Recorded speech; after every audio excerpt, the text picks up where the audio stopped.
buenas. Hola, muy buenas tardes a todas las personas aquí en la feria que nos acompañan, a nuestros tres visitantes y a los autores hoy presentes en este espacio. Hoy queremos presentar por primera vez también aquí en Libera un libro de la Universidad de La Sabana, Nostalgia Audiovisual, Sentidos y Anclajes. Este libro tuvo su lanzamiento oficial durante la Feria del Libro de Bogotá y queremos volverlo a traer acá también para traer esta conversación relacionada con la nostalgia y cómo se ve también, se ha visto en las pantallas. Hoy nos acompañan el editor del libro, Eduardo Geneche, de la Facultad de Comunicación, y el profesor Edmar Garcés. Bienvenidos. Bueno, muy buenas tardes. Muchas gracias a Libera por abrirnos el espacio para presentar el libro Nostalgia Audiovisual, Sentidos y Anclajes. Agradecemos también a Unisabana Editorial, es la editorial de la Universidad de La Sabana, quien posibilitó este proyecto editorial, y a los autores, editores y autores que participaron de este proyecto. Vamos a estar hoy Edmar Garcés, que es uno de los autores del libro, profesor de varias universidades, entre ellas la Universidad de La Sabana y la Facultad de Comunicación, en distintas materias y asignaturas de pregrado y posgrado. Y yo soy Eduardo Goyeneche, soy el profesor de la Facultad de Comunicación de la Universidad de La Sabana y también trabajo pues todas las líneas de comunicación audiovisual y eh, antropología visual, todo lo relacionado con epistemología de las imágenes, historia del arte, etc. Vamos a conversar un poco pues, informalmente sobre el libro, tratando de conectar acá con las personas que nos acompañan.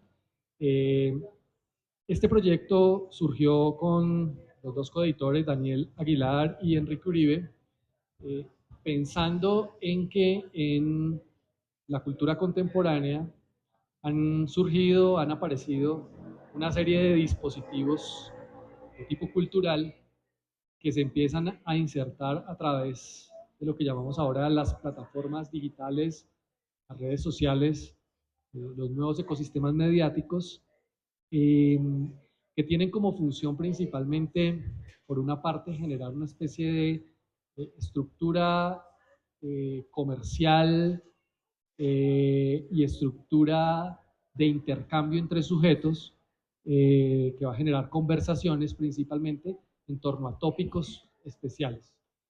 Uno de esos tópicos que ha aparecido en los últimos años es el tópico de la nostalgia.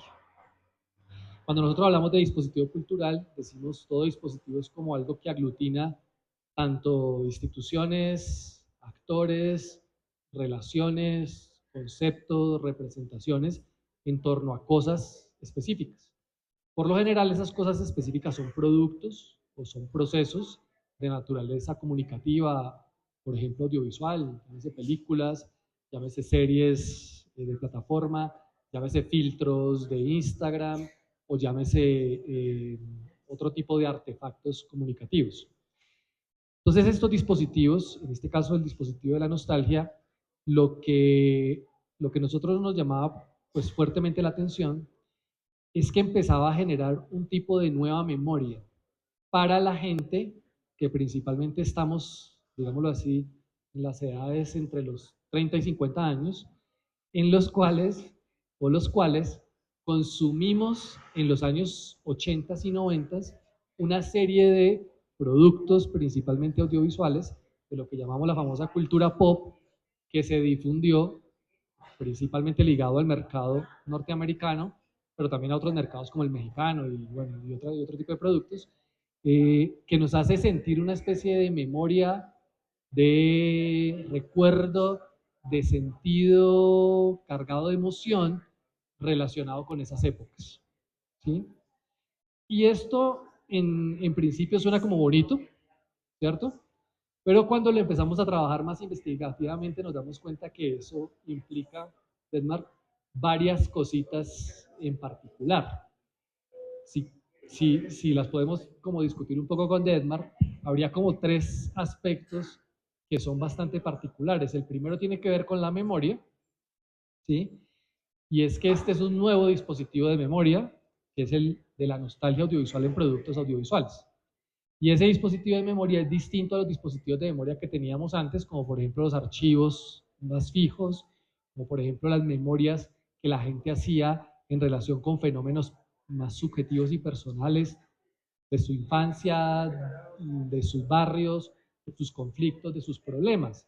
El gran problema de la memoria en el siglo XX fue el problema, por ejemplo, de uno de los temas más delicados y difíciles que pasó la humanidad, que fue el problema del Holocausto, que activó una serie de reflexiones sobre la memoria. Pero si pensamos en esas memorias, pues es una memoria sobre una guerra, sobre un conflicto, sobre víctimas, sobre problemas cruciales de la sociedad. Y un poquito aquí lo paradójico de las memorias nuestras es que son justamente en una época terriblemente conflictiva de nuestro país, como el Palacio de Justicia, como el narcotráfico, el asesinato de ministros por parte de los carteles y los paramilitares, etcétera, los problemas de los conflictos guerrilleros, etcétera, etcétera, en unos terrenos, en unos espacios sociales tan complejos, nosotros rememoramos no esos eventos desde el punto de vista de la recuperación de la memoria, sino más bien qué muñequitos veíamos, qué partidos de fútbol vimos, qué memorias de la infancia son las que tenemos en ese sentido emocionalmente un poco más positivo y romántico, entre comillas. Sí, Entonces, no sé, Edmar, sobre ese primer punto que has pensado. digamos algo que para mí es como interesante, es que yo, yo daba por sentado, esto es una maniobra muy extraña, por ejemplo, yo daba por sentado que para mí era como representativo o importante, no sé, por ejemplo, sí, yo diría como las producciones audiovisuales, televisivas y cinematográficas de los años 80. De hecho, cuando se presentó la oportunidad de escribir para el texto, para el libro, lo primero que yo pensé fue en los años 80. Fue como algo casi inmediato. Y cuando empecé a elegir el objeto del cual iba a escribir, eh, fue como pelar una cebolla hasta entender que no, que en realidad para mí no era representativo los 80, sino que para mí eran más representativos los 90. Pero naturalizar o dar por sentado ese lugar común de los 80 es solo, digamos, a mí me parece un poco como dejarse llevar por la forma en la que, en particular, Estados Unidos ha explotado la cultura pop de los 80. Es decir, claro, es el gobierno Reagan, es todo este discurso sobre esta América grande de Reagan, y hay todo un movimiento, yo diría también de investigación, que se alimenta de eso y uno da por sentado eso hasta que se piensa, yo diría como situadamente dentro de la propia historia y se da cuenta que no. O sea, finalmente yo sí elaboro una reflexión sobre un producto audiovisual que tiene que ver con Estados Unidos, pero que tiene que ver mucho más con Colombia y que está instalado lejos de los 80, es muy curioso. Y la razón es simple, en los 80 yo todavía era muy chiquito, pero en los 90 yo ya estaba en la universidad y podía tomar como decisiones sobre el consumo. Y eso hace que cambie dramáticamente como, digamos, el objeto que yo iba a analizar. Pero esos lugares comunes, ¿cierto? Es decir, uno encuentra también volúmenes de investigación en torno a los años 80. A mí me parece que están orientados también por todo este dispositivo, llamémoslo audiovisual, que promueve la reflexión en torno a ese momento histórico. Que también, a mí me parece que en cinematografía no se ha acabado esa vaca lechera un poco, ¿no? Es como siguen saliendo películas y películas sobre, no sé, dispositivos, videojuegos, tenis, franquicias, es una y otra vez. Entonces, creo que a veces, incluso siendo un investigador como, ¿cierto?, sensato, incluso uno a veces se deja llevar por eso. Yo creo que ese sería uno. Y en ese sentido, estamos hablando de que este dispositivo es un dispositivo temporal, pero esa es, entre comillas, una cosa que cognitivamente se empieza a activar en nosotros desde esa memoria, pero es una memoria, vamos a decirlo así, muy preconfigurada por los medios de comunicación y los medios audiovisuales. Por lo tanto, nosotros pareciera que estamos muy codificados a tener esas emociones y esos recuerdos, ¿sí?, vinculados a los productos que consumíamos en los 80, ¿sí? Y eso deriva entonces, o sea, que hay un problema, digamos, de memoria temporal, pero de memoria temporal especial, que es muy comercializada en torno a ese tipo de productos y en torno a ese tipo de imaginarios, Sí. y en torno a ese tipo de representaciones, etcétera, ¿no? Pero aparece un segundo tema, y es que este dispositivo no es un dispositivo, pues, de un contexto, entre comillas, natural, en donde la gente por sí misma empieza a rememorar automáticamente las cosas, sino que detrás hay toda una estrategia comercial. Entonces el libro también trata fundamentalmente de este estudio, de esto que llamamos el capitalismo tardío, que empieza a finales de los años 80, 90 y el nuevo milenio, donde ese capitalismo lo que hace es coger esos dispositivos justamente culturales y literalmente exprimirlos al máximo. Entonces llevamos 10 años donde el dispositivo de la nostalgia pues ha sido completamente, pero sí exprimido por la cultura audiovisual en términos de series, películas, muñequitos, zapatos, todo lo que ustedes quieran para poder, digamos, que reconectar con ese espíritu. De ahí vienen entonces todas las remakes, reboots, pastiches, reciclaje, Sirenita, Blancanieves, ida y vuelta, digamos, sobre toda una serie de productos, Barbie, que vamos y venimos sobre esos productos que hace 30 años tuvieron ese boom, digámoslo así, y esa explosión en los años 80, ¿no? Eh, por lo tanto, hay una estrategia, digamos, aquí comercial muy fuerte, pero esa estrategia comercial muy fuerte nos habla al mismo tiempo del fenómeno, pues del capitalismo. Uno de los artículos justamente que trata este fenómeno para el caso colombiano es el capítulo de Dedler. Quiero, antes de darle la palabra sobre ese tema del capitalismo, explicar cómo está organizado el libro. El libro está organizado en 3 partes. Tiene 8 capítulos. La primera parte se llama La nostalgia en la producción del sentido, que justamente nos plantea todas estas reflexiones sobre la memoria, la definición de nostalgia audiovisual, el tema de la industria, etcétera. Segundo, la nostalgia en los productos audiovisuales contemporáneos, donde analizamos casos con metodologías de investigación sobre justamente Stranger Things, el universo de Marvel, el Señor de los Anillos, etcétera, el lenguaje animado, ¿sí? Y finalmente la nostalgia de lo local, donde analizamos, digamos, que casos de nostalgia referida a lo local regional y nostalgia referida a justamente el caso que presenta Edmar sobre el caso de la inauguración del McDonald's en Bogotá. McDonald's como otro lugar nostálgico, a pesar de que las hamburguesas son terriblemente feas, lo que nos agarra es la nostalgia y los productos infantiles y todo ese merchandising tan fuerte que ellos tienen. Entonces hablemos un poquito sobre el capitalismo, ¿no? Listo. ¿Cómo lo trabajaste tú en este caso? Bueno, digamos, esto comienza como en una charla de WhatsApp. De hecho, así comienza el texto. Yo comienzo a escribir, fue como una reflexión en torno a la apertura económica. Es decir, estaba sosteniendo una charla con alguien por WhatsApp, una amiga muy cercana, y estábamos hablando sobre la apertura económica y sobre las representaciones audiovisuales de la apertura.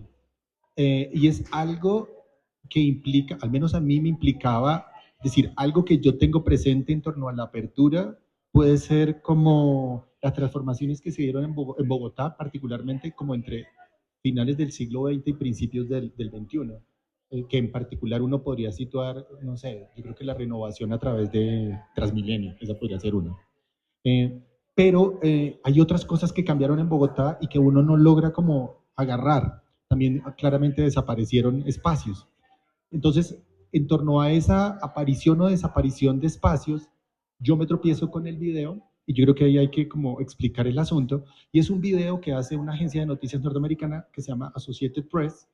En la primera, es como el primer lance que hace Associated Press produciendo noticias sobre Latinoamérica y lo hace entre el año 94 y el año 98. Esto coincide con la apertura, es decir, la apertura se dará desde el 91 con el gobierno de César Gaviria, pero se empieza a implementar tardíamente, o sea, no es como que la apertura se dio y ya arrancó, sino que hasta el gobierno de Samper arranca la apertura, o digamos, uno encuentra como fenómenos de apertura. Y eso coincide, claro, Associated Press está registrando a Latinoamérica y a Colombia entre el 94 y el 98, pero coincidencialmente en ese momento pues estamos pasando por el proceso 8000 y estamos pasando por la desertificación. Entonces es muy raro, ¿no? Es un país que es como criminalizado y al mismo tiempo tiene que tener una vocación aperturista en términos de mercado. Y lo que uno percibe de esta pieza, decía, siendo como como una avanzada sobre el texto, es que parecería que para Associated Press, para una agencia norteamericana de noticias, parecería que los únicos avances, las únicas inauguraciones, los únicos fenómenos que demuestran progreso en Colombia son las llegadas de franquicias norteamericanas a Colombia. Es decir, en un archivo de casi 800 noticias entre el 94 y el 98, hay, deben ser como unas, voy a decirlo mal, como unas 12 inauguraciones, pero de esas 12, un poco extrañamente, digamos, por ejemplo, ferias de exposición y cosas así, pero las más importantes sí son inauguraciones de franquicias norteamericanas en Colombia. Una es McDonald's, que se inaugura en el Andino en el 95, y hay otra que en el 96 es la de el primer local de la Harley Davidson en Bogotá también. Y yo estudié tres, estas dos, y una tercera la contrasté, y era la inauguración del metro de Medellín en el 95. Entonces era como en el 95 primero McDonald's, en noviembre del 95 el metro, y en junio del 96 otra vez la Harley. Lo interesante era que eran dos norteamericanas y una local. Y es muy interesante, a mí me pareció, porque por ejemplo, si bien Associated Press, por ejemplo, reconoce que se inaugura el metro, en la forma en la que se redacta la noticia no hay un autor del metro. Como que todo el mundo celebra algo que no tiene autoría, mientras que cuando se trata de las dos franquicias norteamericanas, esa autoría está muy, muy clara. Es como una especie de, como una nación americana que llega aquí a colonizar y a implantar el progreso en Colombia, y en una Colombia también como acéfala en términos de Estado, ¿no? Porque pues estamos pasando por el proceso 8000 y ellos lo dicen de mil modos, entre líneas, siempre están como apuntando ese asunto, que esto aquí básicamente es como, no sé, una jungla. Claro, pero ahí lo interesante es que la nostalgia no se recoge en ese momento, sino después.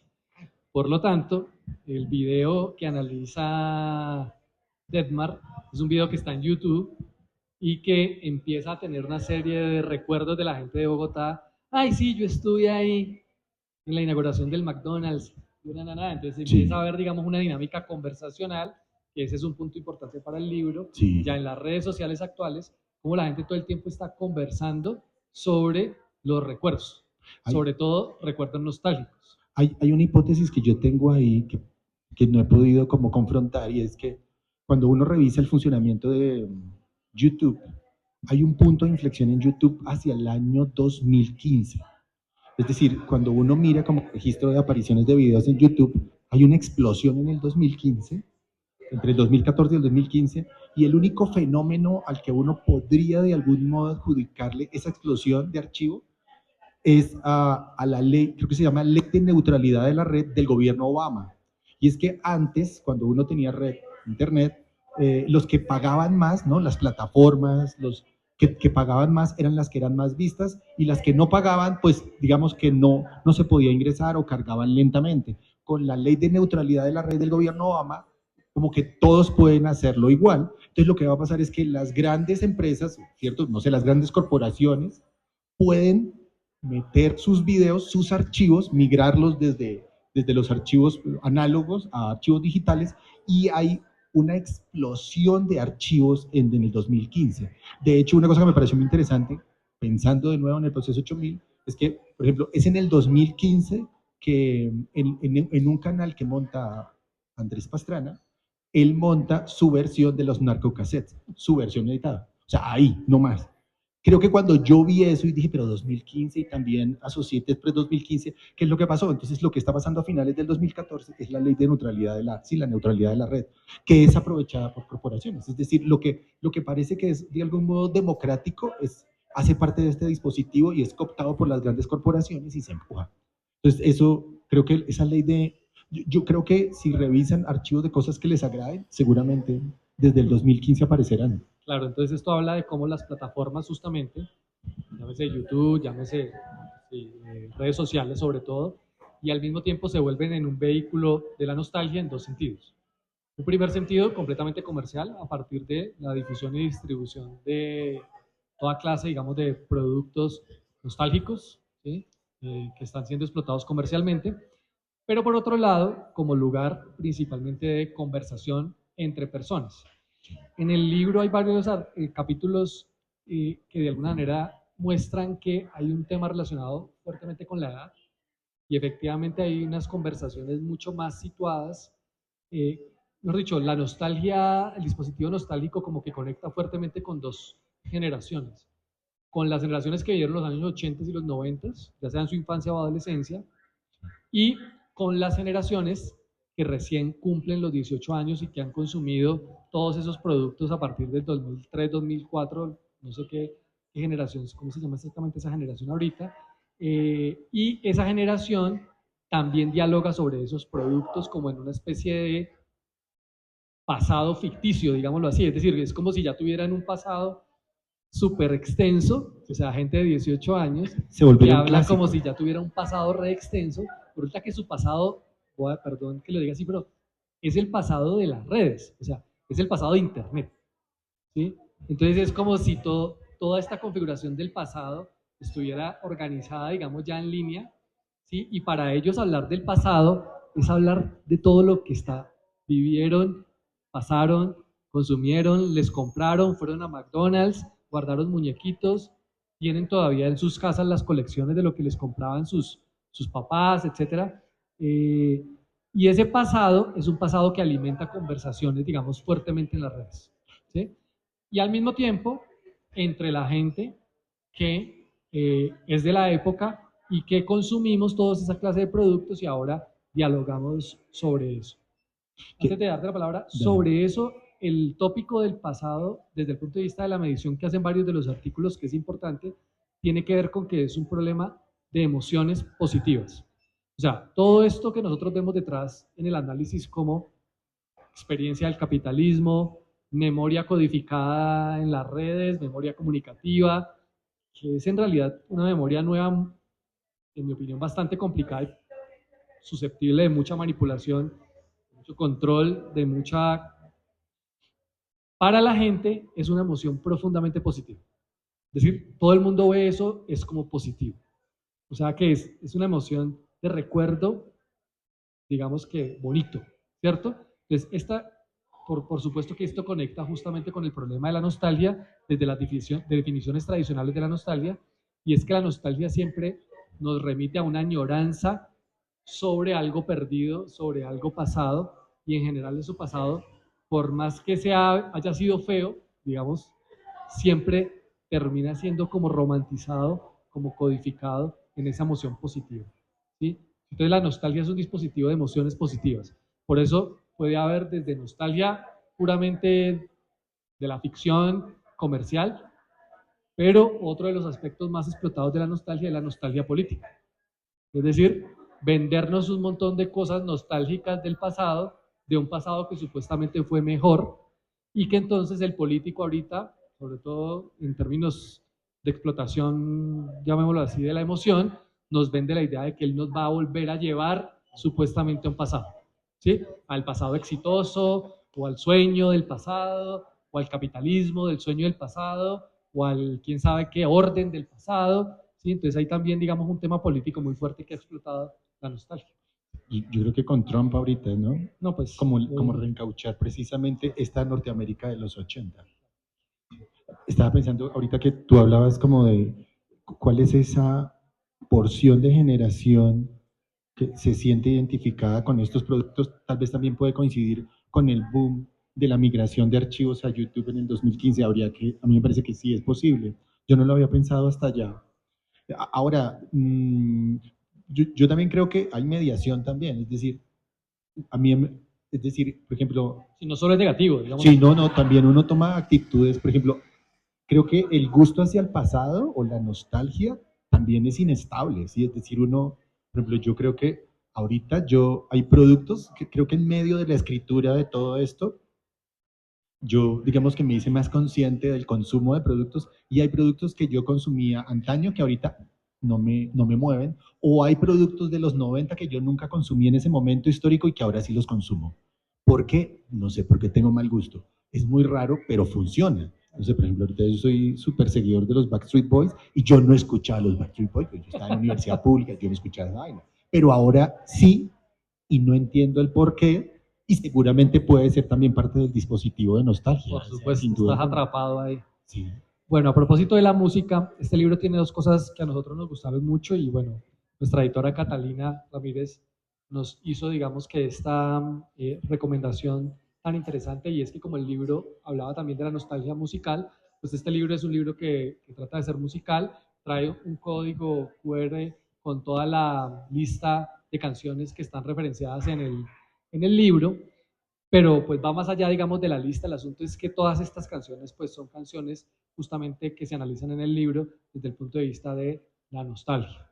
Y claro, no sé si, no sé, Luis Miguel la serie. Luis Miguel la serie es un producto nostálgico Oh. asociado a mi esposa es fanática de Luis Miguel, una generación entera fue fanática de Luis Miguel, Sí. amaron a Luis Miguel, todavía aman a Luis Miguel Todavía. y van a escuchar las canciones, van a ver la serie y van a estar, digamos, profundamente guiados por ese dispositivo cultural. La música, la música es tan emocional, ¿sí? Es una de las cosas que más funciona. Stranger Things conectó fuertemente con el público a través de las canciones, recuerden los Beastie Boys, etcétera. Todas esas canciones fueron canciones claves de la serie que agarraban inmediatamente al público que habíamos consumido esas canciones en los 80s y que nos tenía pues obnubilados y encantados por la emocionalidad musical, ¿no?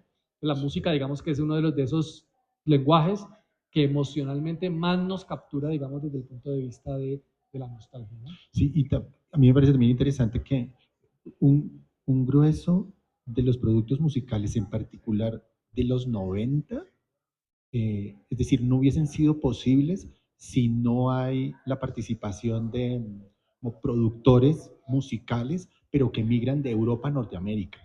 Entonces, mucho de lo que uno reconoce como específicamente norteamericano, llamémoslo Britney Spears, no hubiera sido posible sin productores europeos que migran y que traen un acervo pues, importante. Y eso, por ejemplo, está invisibilizado, ¿cierto? Es decir, como que uno consume, es decir, uno asume que es Britney Spears y ya, y que hay un aparato de producción norteamericano o exclusivamente norteamericano empujando a Britney, y no.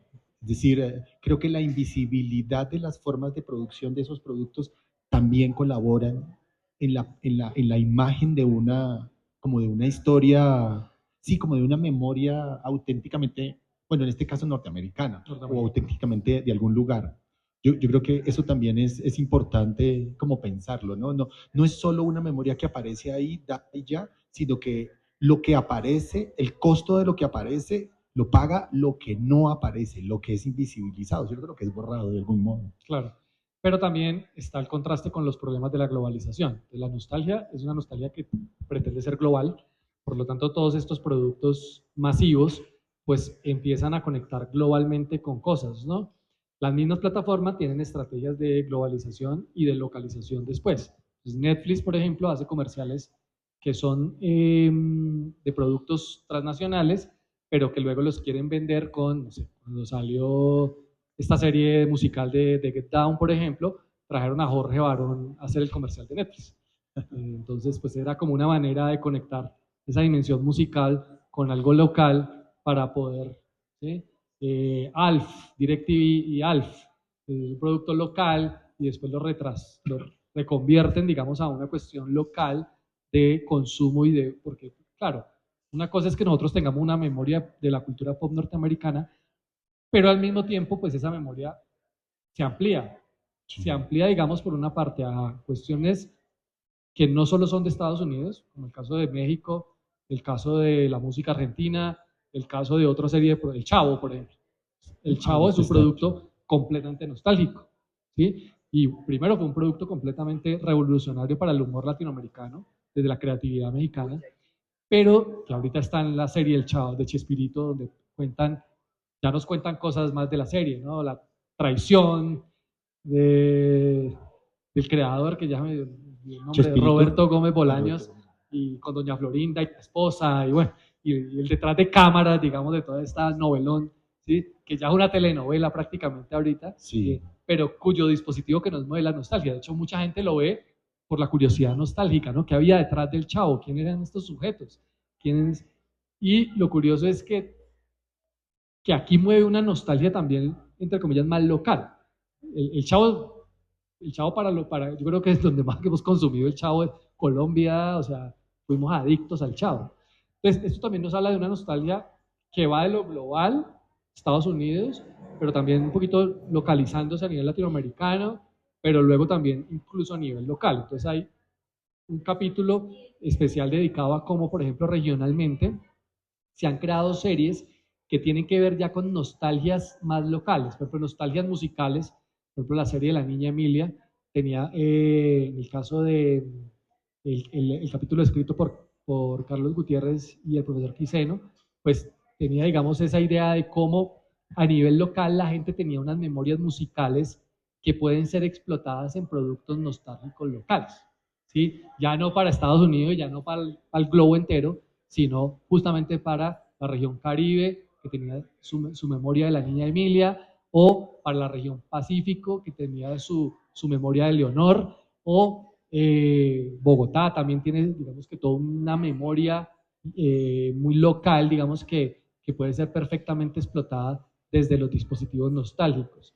Entonces, nosotros aquí dejamos también el libro como una especie de provocación para que más gente analice, digamos que todos estos problemas de la nostalgia y todos estos productos de la nostalgia que hay tanto localmente, que bueno, no sé, Full 80s, el bar de ¿Todavía existe? ¿Full 80s? Sí. Ah, no sabía. Dios mío. fiestas de los 80s, había cafeterías con temática 80s, ya hay de los Ya hay 2000, de los bueno, ya 2000. vamos a avanzar. Es que, Claro. es que las Spy Girls se volvieron clásicas. ¿En qué momento? No Entonces, sé, claro, ahí pero va. son clásicas. Entonces la pregunta es, ¿y ese dispositivo general cómo se va acotando a cada generación? Yo creo que una de las cosas más difíciles para nosotros como profesores es que uno no sabe exactamente qué hay en la cabeza de la gente que tiene 18 y 20 años, no para mal, sino en el sentido justamente de que, por ejemplo, sus memorias todas son comunicativas, es decir, todas ya pasaron por redes sociales, todas pasaron por mediaciones de dispositivos de iPhone, de Android, de teléfonos, de smartphones, entonces algo tiene que haberse modificado, digamos, en la manera como las personas se representan en el mundo, organizan su cotidianidad, su temporalidad. Yo no tengo hijos, pero quienes tienen hijos de 18, 15, 20 años también tendrán muchas dudas respecto a cómo es que funciona el cerebro de sus propios hijos, en esa codificación nueva de la temporalidad, de la relación con los medios, de la relación con el tiempo y la relación con el pasado. Entonces, digamos que el tema del pasado es un tema que sigue siendo aquí muy interesante, sobre todo en países donde nosotros tenemos una relación tan conflictiva con el pasado. Entonces tenemos una relación conflictiva con el pasado. Aquí presentamos esta especie de pasado representado en esos productos o codificado, cosificado en esos productos. Vuelvo y repito, haciendo memoria de Michael Jackson y no haciendo memoria del Palacio de Justicia, o haciendo memoria de McDonald's y no haciendo memoria del problema de las contradicciones tan horribles que había en el desarrollismo de los años 90 respecto de la apertura económica y César Gaviria, que para algunos fue un desastre, para otros fue bueno, pero que ahí hay unas contradicciones profundamente duras. Total. Y que la gente del común, pues no, simplemente se acuerda del McDonald's. ¿Sí? Entonces, digamos que ahí hay unas cosas muy fuertes que siguen siendo potenciales como objeto de estudio, que yo creo que la gente puede seguir analizando. Por eso el libro pues proporciona un poco ese marco de análisis desde los estudios de comunicación. Sí, digamos, en el caso específico, al menos de mi capítulo, una cosa que es interesante es que en el video de Associated Press esto es un éxito, pero cuando uno revisa ya como la trayectoria con fuentes documentadas de lo que implicó McDonald's en Colombia, pues no fue tan exitoso. Es decir, hasta el año 2006, muchos de las personas que habían comprado franquicias en el país las devolvieron, perdieron, y era algo como común.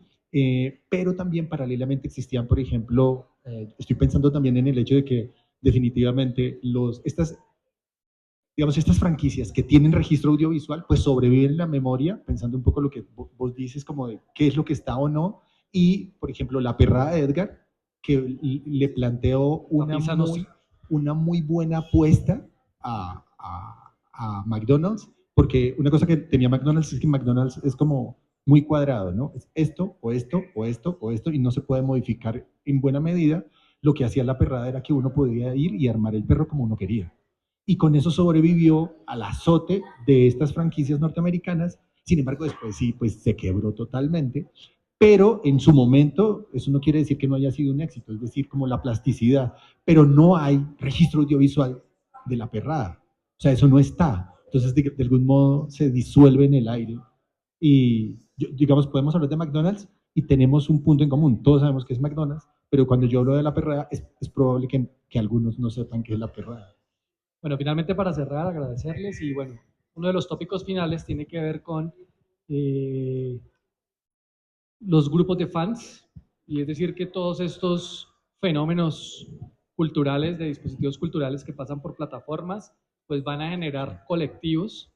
Esos colectivos también son colectivos contradictorios, porque no son colectivos que se van a ir a pelear en la calle por la reforma tributaria o por el exquisito o por lo otro o por cualquier cosa política que haya o en defensa de los derechos humanos, sino que son colectivos que van a salir a disfrazarse de los personajes, digamos, nostálgicos de las series, de los de muñecos, y van a dedicar días y horas y muchas horas a preparar disfraces y maquillajes y cosplays y bueno, toda esta clase de acciones que tienen una naturaleza, por supuesto, colectiva. Digamos que los colectivos de fans son lugares de conversación, pero son lugares de intercambio, pero son lugares sociales, y son de una gran actividad, digamos, social, digamos, en sentido estricto. Pero claro, al hablar de colectivos siempre esperamos acción política o acción de otro tipo, y en este caso tenemos más bien que acción estética, ¿no? Digamos que hay una cuestión estética muy fuerte asociada allí, y bueno, ¿quién podría decir, bueno, lo mismo, la gran duda del futuro es como, ¿y la gente sí se va a interesar por la política en el futuro o qué? ¿Cierto? Entonces hay una duda sobre la complejidad, digamos, de la acción social relacionada justamente con la cultura pop, vinculada a que, pues, nos interesa mucho más ese mundo de relacionamiento un poquito comercial, etcétera, que quizás en las redes sociales actuales ya pasa por otros dispositivos como TikTok, que tienen otra serie de actividades de los bailes, pero que se van formando como una especie de club de fans muy fuertes en torno a esos fenómenos. Entonces, la cultura de fans es una cultura también muy ya arraigada a la era digital, que tiene online, pero que también tiene offline, los Comic Con, los grandes eventos. Eso sigue, no es solo de la red en sí, como que ocurra solo en la red, sino recuerden que también hay una confusión creyendo que la red no es offline. Pues todo el tiempo lo offline ya está mezclado con lo online, por lo tanto, pues voy y me saco una foto y la publico, eso es un online offline, eso no tiene nada que ver con que yo no tenga cuerpo, supongamos, el cuerpo está ahí también. Total. Entonces yo creo que hay todas unas reflexiones sobre este tema de los fans que van a quedar también, que están, digamos, teniendo muchas implicaciones, y que pues tiene una contradicción permanente con la llamada a lo colectivo desde posiciones que tienen que ver mucho más, por ejemplo, con lo político. Sí, yo creo que con el cosplay sí hay una cosa, y es que en ocasiones sí queda como, es decir, los escenarios en los que actúa, llamémoslo como esta dimensión estética, podrían en algunos Aunque no hay dimensión estética sin política, ¿no? O sea, siempre hay una... Sí, pero en algunas ocasiones podrían quedar cooptados precisamente también por escenarios de mercado, por ejemplo, la Comic Con, a menos que sean interceptados por otras variables en algún momento, que yo creo que, digamos, tal vez en profundidad sí pasa. El feminismo o algún movimiento, algún tipo de movimiento. Unas convergencias entre diferentes cosas, yo creo que podría dar. Pero sí, en general está cooptado. Bueno, muchísimas gracias. Los invitamos entonces a adquirir Nostalgia Audiovisual, Sentidos y Anclajes, de la Unisabana Editorial, y gracias por estar acá. Gracias.